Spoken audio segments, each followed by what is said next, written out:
have a situation where people live in an open hall in a primary school. You need to visit the site.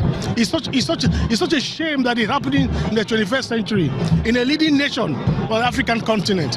It is a shame that it's happening. If there is nothing I will achieve as governor, I have a moral and conscientious responsibility to prove to them that there's somebody who is ready to provide a shoulder for them to lean on. Hello everyone, thank you so much for joining us today. My name is Okechukwu Victor. Please, if you're watching us for the first time, don't forget to subscribe to our channel and also press the notification bell so that you'll be the first to see our videos when we upload. So today I'll be discussing with you guys about the governor of Cross River State, Dr. Benedict Ayede, and so many things he has been doing for the people of Cross River. For some of my viewers who are not from Nigeria, Cross River State is one of the famous states in Nigeria. I discovered that the biggest challenge we have in Nigeria and most African countries is leadership without responsibility. Because most leaders in Africa, they don't care about the people they are leading. Rather, they are the seat of leadership for their own selfish purposes. So when I see a leader who is doing good things for his people, who cares about his people, I'm so happy to talk about him. Leadership in most African countries is about power and not vision and responsibility. And this is the reason why there is less civilization in Africa. Because the leaders are much concerned about their position and entitlement. So they don't care about the people they are leading, whether they are doing good, whether they are surviving, they don't care about that. But the governor of Cross River State, Dr. Benedict Ayede, has proven himself to be an example of leadership with responsibility. Your responsibility from today going forward is to put an end to illegal taxes on people. We have a tax law here that prescribes those who are exempted from tax. All those categories of people and those that from time to time may be so announced by the governor, including every single hotel that has less than 50 rooms in Calabar and in the whole state, today are exempted from payment of tax. We have exempted all Okada drivers, taxi drivers, airport taxi drivers. We have exempted small salon owners, small catering and restaurant points, mama put, eatery points. All those small basic survival people selling of produce, struggling to make a living, they have been exempted today from paying tax. We have exempted them because it is better for me as a governor that I rather task my brain than to tax my people. And great perseverance, you have the right for anybody who comes before you to demand tax. You have the right to say, stop, the governor has said we should not pay tax. Why will a small person carry banana from his farm to go and sell, and produce people are there taxing him for produce? Why would somebody carry granite to go to market and somebody is putting a checkpoint on the road and collecting money from the granite seller? This is not Ben Ayade, this is not my nature.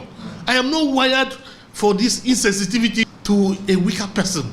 I never knew that 5 years into office as governor, I would still find somebody who could live in a thatch house in Cross River State. I almost cried because I knew how prepared I was, but it didn't end the way I had dreamt for the state. And I just think that somewhere God will just help me, because I really wish I could really help. I really wish I could help. It's very painful, truly. I can't put 5 years and I've not been able to do the change I wished. I know of some small people whose businesses are closed because even after signing into law that they should stop collecting tax, I still find people giving political appointment for a completely different thing. And you see them go back to these same people and dragging them and seizing and closing their shops and taxing. If we have to pay tax, let me contact the anti-tax agency. They will give us a tax code whether we fall under the category of those to pay tax or not. So your vehicles, your public life, your telephone numbers will be in the public domain, because everybody must call you to clear whether they have to pay tax or not to pay tax. And so I picked only men of God and women of God to serve here. I charge you that by the time you are done, let your agency be a world-class example for other states and countries to emulate. Going back to the history of Bakassi people, Bakassi lies between the international border of Cross River near Calabar in the west and the eastern part of Cameroon. But on 10 September 1884, the British colonial master signed a treaty of protection with the king and chiefs of Haute Calabar to exercise control over the whole territory of Calabar, which include the Bakassi people. So these people were matched together. After Nigeria got their independence in 1960, the southern part of Cameroon voted in 1961 to leave Nigeria and go back to Cameroon. So Bakassi remained under Calabar administration in Nigeria. But there has been a court dispute between Nigeria and Cameroon over the ownership of the land until 13 June 2006, when the land was officially handed over to Cameroonians. So the dispatched Nigerians who were part of the Bakassi have been homeless. Many of them have been living in slum areas. They don't have where to stay because the federal government neglected them until the governor of Cross River State, Dr. Benedict Ayede, decided to build free homes for all these people. It's 5 years since the displaced people of Bakassi local government area camped at this primary school. Through these years, they've lived their lives with their children under this unfavorable condition. In my state, in my country, and in my continent, people still live in dark ages. People still live in squatter camps in very subhuman conditions. I am shocked that with all the lawyers we have in this country, with all the civil rights movements, they watch as my people, the people of Bakassi, bleed and live where they fetch water, defecate on the same land, feed on the same land, with no hope. Yet the country watch, yet the country allocates in billions on elitist projects and programs. Our life of our mother, our children, we commit into your hands. So help us and help us through in this situation. We don't have much to say, but we are totally coverless in our life. We don't have anything to sustain our living. We don't hope that tomorrow we will have a living. Help us. We will solve the problem. I'm governor of the state. Your problem is my problem. The primary person who you should cry to is me, and I'm here, and I've seen it in person. We have started the process of acquiring land. We will commence construction work as soon as possible. If I'm here again, I'll be bringing joy. I'll be bringing news that you have your homes to move to.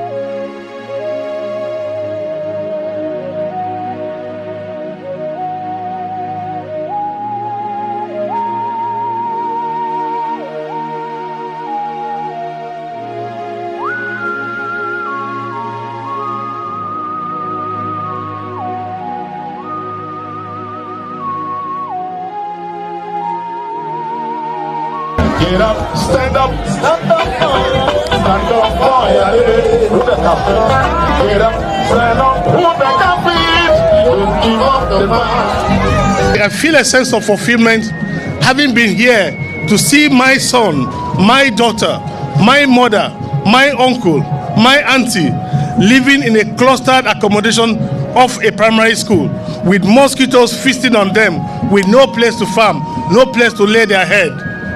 But today, by the grace of God, by the instrumentality of the Holy Ghost, we are here gathered to celebrate a maximum of opportunity where people will be living in a world-class estate.